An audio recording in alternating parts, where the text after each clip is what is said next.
Okay, so we're going to move on, and we're going to talk also about sustainable employability. And I'm so happy to introduce Muriel here today. Muriel Thijssen, and she's director of something that DSM is called Fit Work-Life Center. That is innovative. I'm so curious to hear more about that. I know that Muriel is an active lady. She has done a lot of different jobs, and also active in women. She's part of the Sontas and trying to advance women worldwide as well. And I know she will share a bit more about herself in a second. So I just hand over the floor to you, Muriel, and thank you for being part of this. I'm looking so much forward to hearing you. Thank you. Thank you, Kristin. So how nice to be here, and thank you for this very nice invitation. And I just learned from you that it is a healthy habit to conversate and to spend more time with women. So we're doing a healthy thing together right now. Yes. But do you think that an apple a day, like here on the slide, keeps the doctor away? Was it that simple? If it only was that simple. It takes a medicine and then stay healthy for the rest of your life. But of course, it's more complex and it needs a holistic approach. So maybe go to the next slide. Yes. Yeah. My name is Muriel Thijssen, and I'm working as an occupational health doctor. That's a kind of general practicer for employees during working hours. And I focus on prevention and health promotion. And 6 years ago, I started working at DSM as the director of the occupational health department in the Netherlands. And this gave me the opportunity to make the next step in sustainable employability by creating a culture of health at work. And I strongly believe that you don't have to be ill to get better. And in my opinion, staying fit for work is not a medicine from the doctor. So it's not the apple, but it's more about health and well-being to stay fit for the job.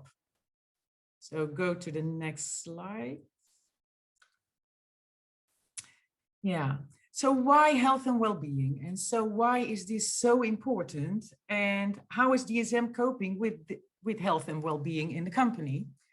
So we believe that a high-performing organization needs high-performing people.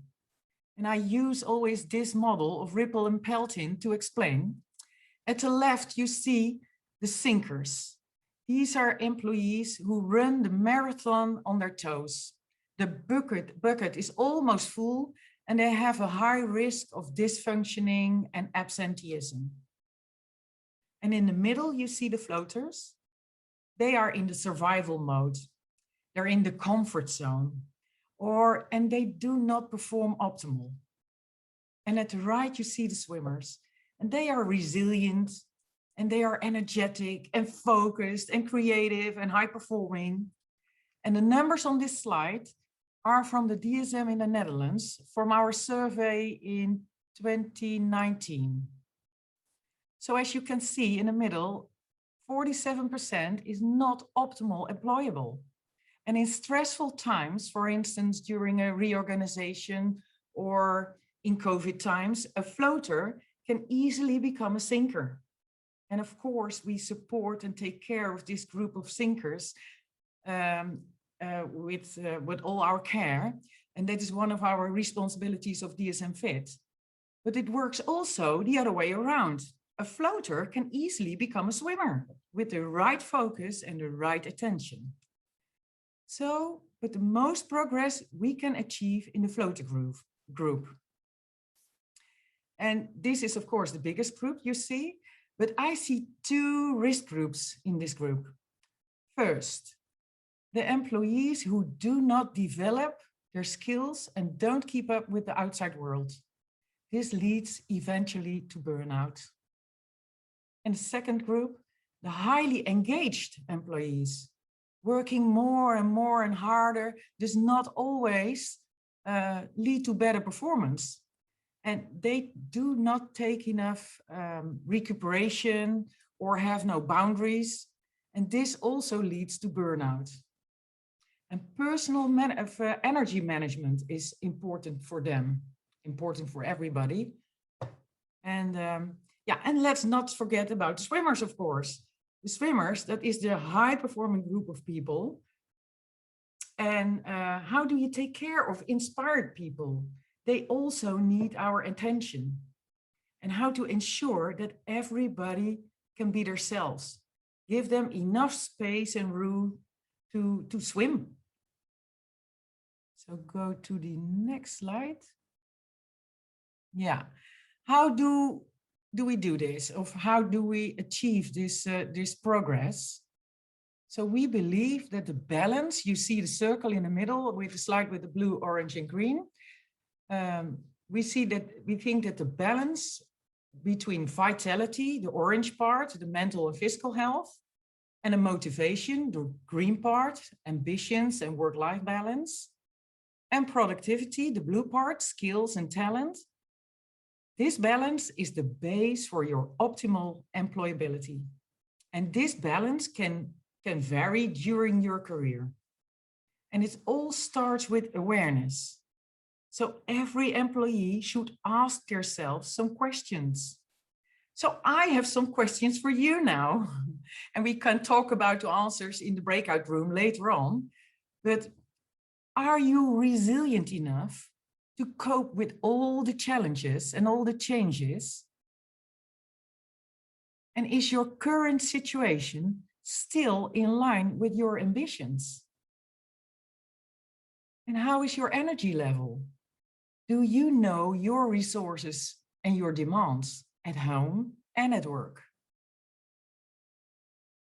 So, what did we do in the Netherlands? We achieved this progress by organizing one center of expertise on sustainable employability and vitality, DSM Fit. And that is a one-stop shop at DSM where employees and managers get direct answers, advice and support in their search how to be a swimmer and stay fit for work.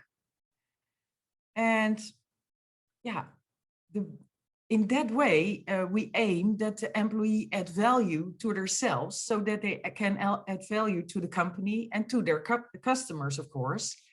And in that way, the employee leaves DSM better than when they came in. So that's a beautiful aim. So we onboard new employees with a health check, with an employability scan and an insights profile. And then we monitor the level of fitness on regular basis. And we even outboard the employees. We can go to the next slide. Yeah. Next to all the individual support, we focus on culture change. And we think it's very important that our FIT philosophy fits our global DSM culture compass. Christina talked about it, or you saw it in the film, and you see it right here. And to support this, we run campaigns for prevention and health promotion, for instance, boost your immunity, Maha told about, and reducing work pressure.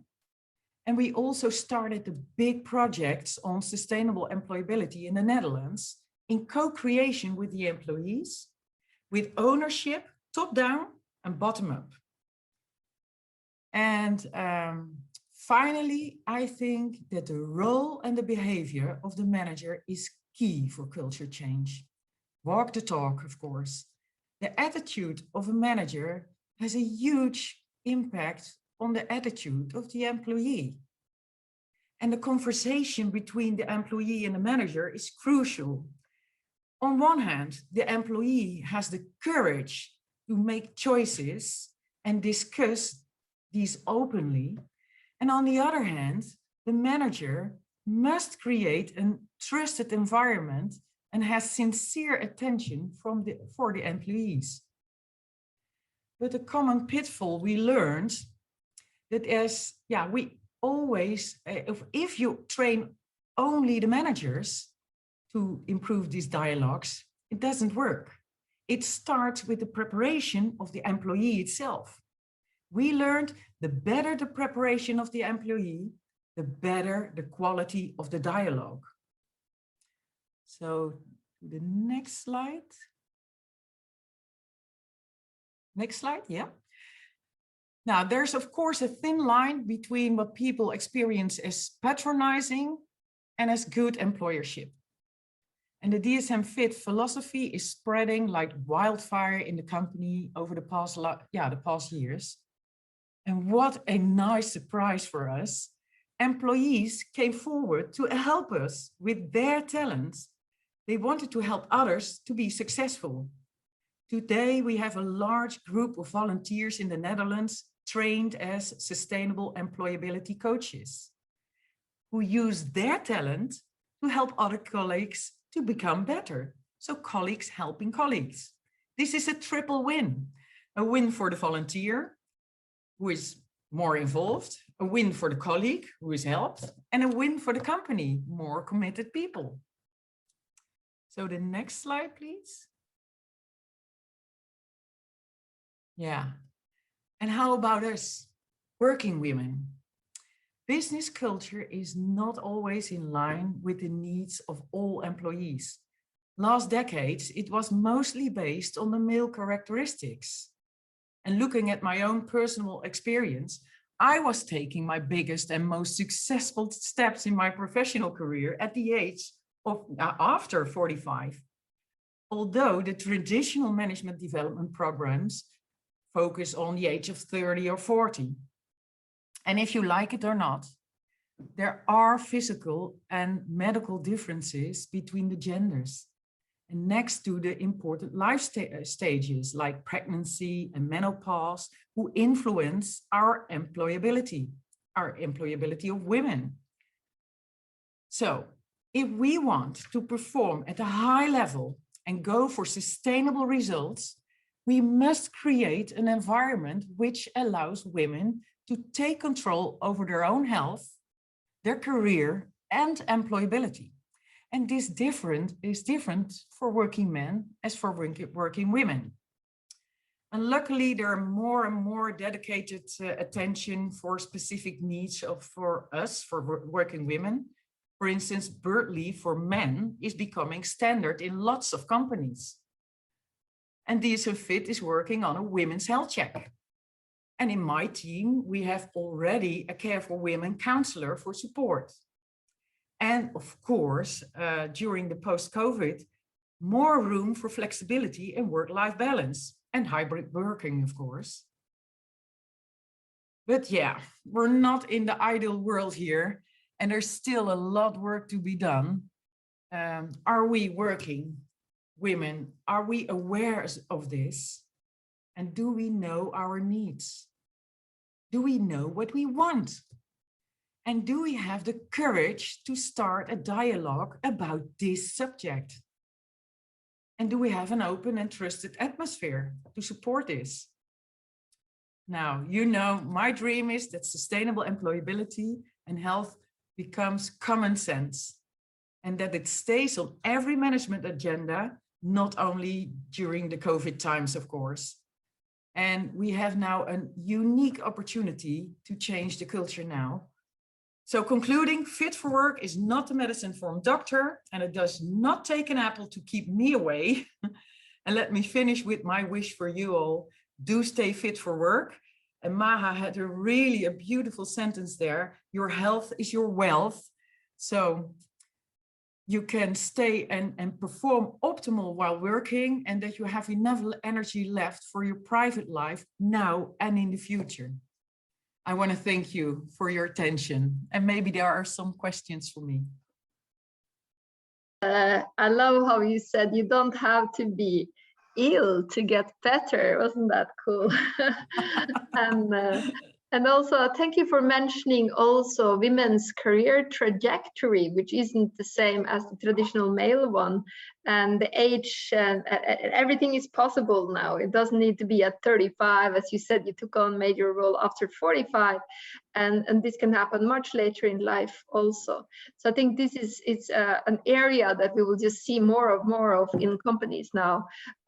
These trajectories that are different, and particularly now when you get more women women on board, then this will become part of the common speech. So that was interesting. Also, I love how you say leave DSM better than when you came, which is a good one. And I was thinking about women. It's I know from having worked with many women for many years, the boundary setting issue is hard often for many, and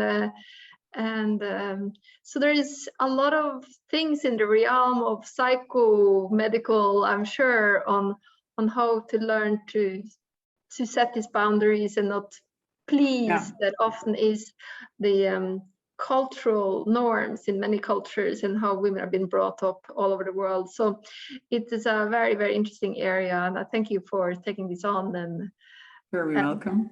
Being an occupational health doctor within DSM with a passion for this. Maybe there are some questions for Muriel here.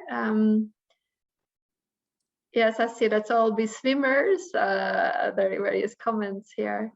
And anyone would like to ask her a question? You can also just put it in the chat and I can read it up if you don't want to show yourself, but you can also do that. Yeah, but it's also very exciting to do. Another thing you said too, to know your needs and know what you want and have the courage to speak. Because I've seen many cultures, you know, these days a lot of people talk about, let's move from I to we.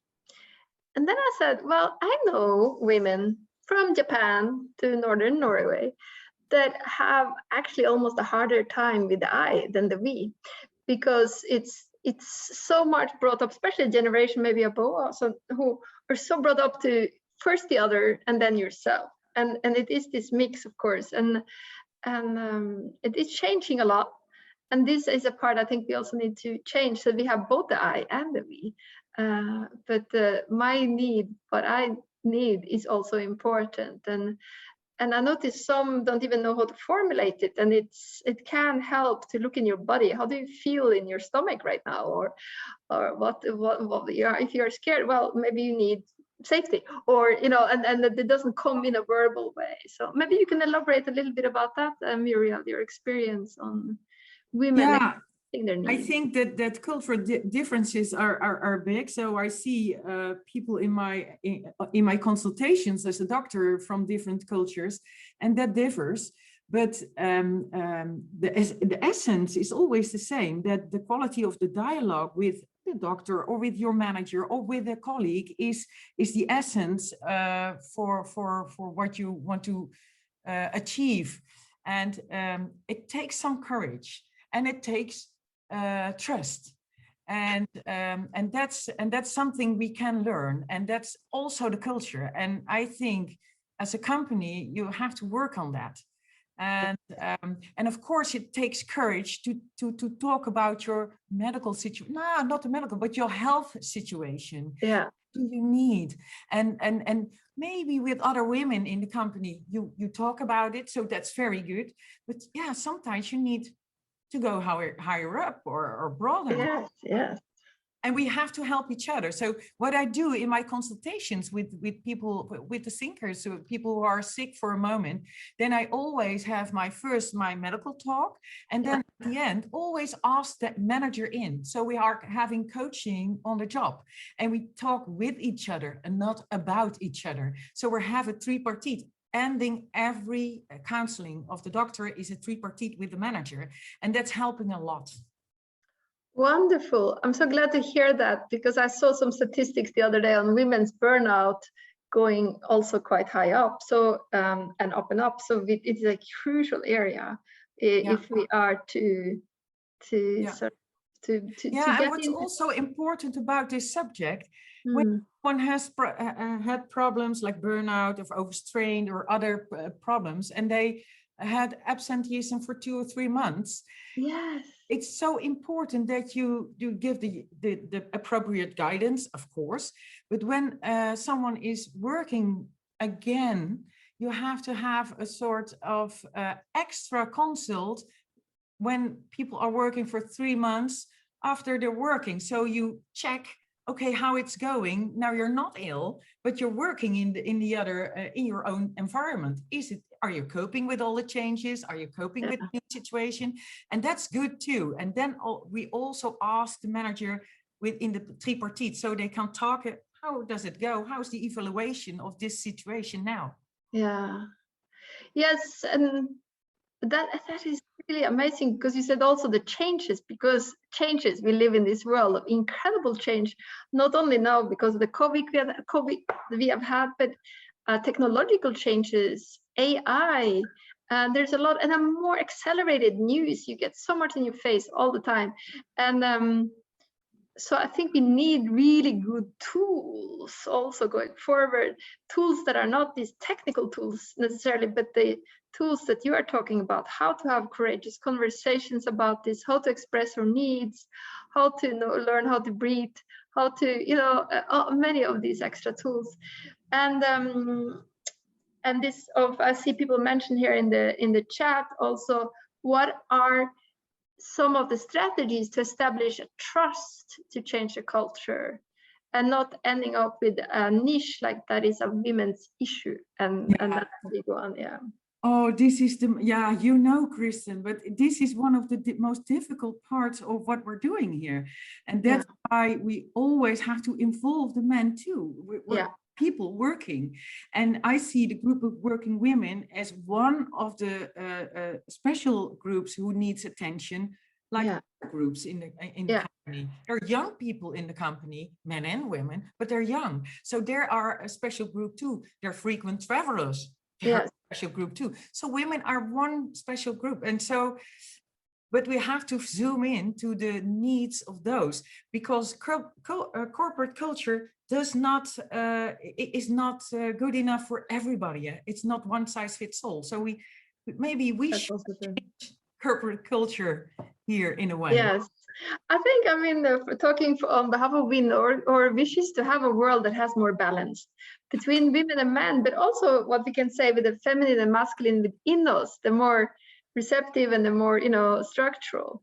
And I think if we can embrace so many different types, it's easier. And maybe we don't even need the women anymore, even if the Harvard nursing studies from 1950. And you did a really good job there. It's good for women to spend time together. So I'll send you all that study. But it is also something I want to remind everybody about, that some studies that we have done at WIN, but we've also seen in many other studies, is how the perception of work done by men, or in the masculine, very masculine women also perhaps, is seen to be worth more. Okay, so there were some studies from Utah University, a couple of others, and how we must learn to give value to conversation, to creating context where we feel good, to trust, so that it's not only producing that is the only valuable thing.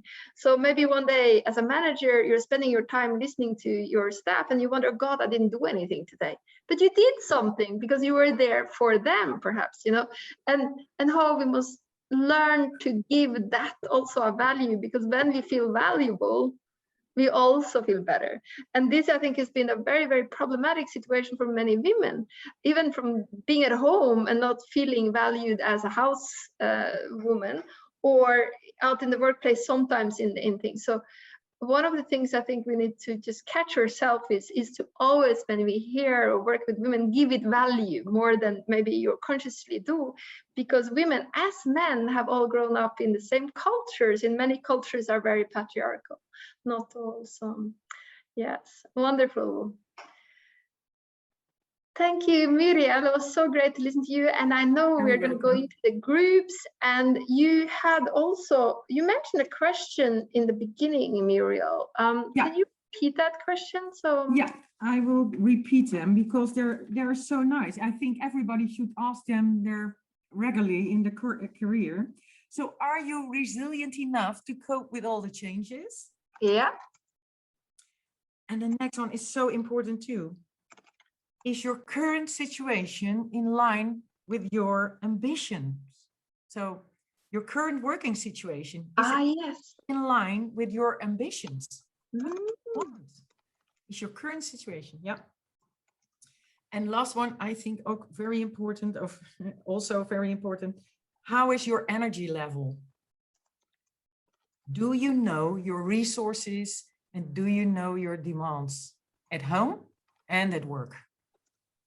Yeah, says at home and at work. We can put this into the groups we discuss now. I hope so. So Muriel, fantastic. It was so great to hear from you, and absolutely amazing insights and lots of learning points for all of us. And please join us in the group with everybody else.